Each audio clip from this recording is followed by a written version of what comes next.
Hello and welcome to IH Talks. I'm Christopher Walker from International House Bielsko-Biała in the south of Poland. Joining me today is Kata Ujvarosi, and you're going to be talking about the responsibilities both students and teachers have in successful lessons and successful learning. Hello, Kata. Hi, I'm Kata Ujvarosi from IH Budapest, and I'm going to highlight how teaching and learning can be a collaborative process in order to succeed. Fantastic. So you wrote an article about this topic for the IH Journal quite recently. Why did you write the article? What motivated you? I would like to create and think about realistic expectations on daily basis. So we need to find out key procedures and what is in the background, also what is in the background of failures and why learners lose motivation early on, and how they could succeed, what areas needs to be checked and helped. So I was thinking about learners are not often aware of their failures and challenging um, experiences, let's say. And so teachers can help them and give them tools, equip them with more ideas in the form of some very simple tools. Now, one of the things that really resonated for me with your article was the suggestion that learners need to be aware of their own responsibilities for making a success of their lessons. Can you tell us a bit more about that? Yes, well, there is a nice and easy metaphor that everyone can grab and use, the gym metaphor. So if you go to the gym, you know that um, you don't get fit just because you enter the gym, or you can't rely only on that successful training program. You, again, don't get really fit. So you must be involved. You must be consistent in your development. So, for example, leaving the gym, it doesn't mean that you can just eat any pancakes and junk food. You must go on with your consistent program also outside the training, outside the gym, outside the classroom. So teaching never finishes and goes on just behind closed doors. And learners should involve and be in charge for their own learning. Because I found that in my own experience, a lot of learners are quite passive. They expect most of the learning to be delivered to them on a plate, and then they should be spoon-fed that material. But really, successful lessons don't have that sort of approach. So what can we do to help our learners become a little bit more responsible? So we should break down the walls between what learners expect from their teaching and what really teaching should go on about. It should be more personal and personalized.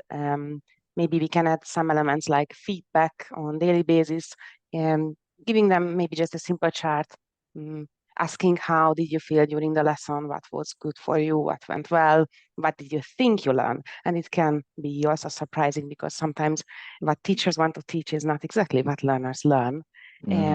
So it can align teaching and learning, and then we can highlight areas where learners might need strategies and extra help, but also understand what elements and practices work better when we build up our teaching program. And what can the teachers themselves do to help in this process? Well, teachers can learn from their own previous teaching experience, and maybe patterns and things that often happen. So they are expected in specific learning programs, and then coping strategies could help, and moving away from something like a prescribed syllabus, because what works for everyone might not work for anyone. So often these kind of general programs are faulty because they are not fitting individuals. So for the And then I teachers, think sorry, you go ahead. I think it could also move teachers forward and help them to become more professional or just stepping forward in their careers. Yes. Like in reactive teaching, when you move away from teaching programs and lesson plans, but you are responsible for reacting what goes on in your classroom and between the individuals, what is in their mind, in their head, and how teaching can react on demand. So the teacher themselves need to be a little bit more self-aware and aware of the processes that are going on in the classroom. Exactly, yeah. And the teachers should know their learners. So maybe a successful program should start with a very thorough needs analysis, and then on daily reflections again or weekly, depends on how many lessons a group or an individual has a week. So program could be relevant, and there are other tools that I also suggested, providing reasons. Teachers should provide reasons why something happens in the classroom. Teacher is not a magician that should work behind scenes and not revealing the secrets of the teaching process. Learners can be involved in the teaching. They can have decisions and they can make choices.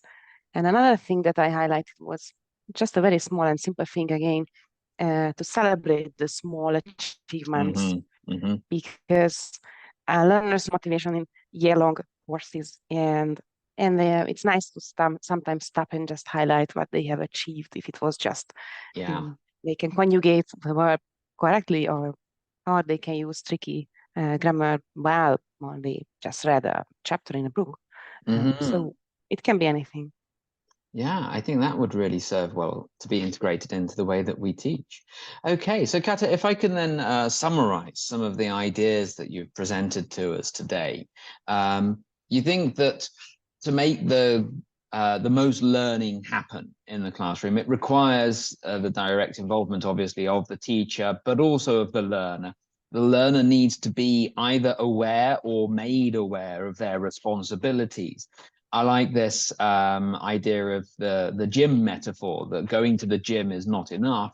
You need to work hard whilst you're there, and you also need to take care of your diet when you're not there, if you actually want to see results. And the same is certainly going to be true for our learners. Well, that's really interesting. Exactly. So, well, thank you very much for sharing those ideas with us, Kata. Thank you, Chris. Thank you. And that Thank you. brings us to the end of another IH Talks. Thank you all very much.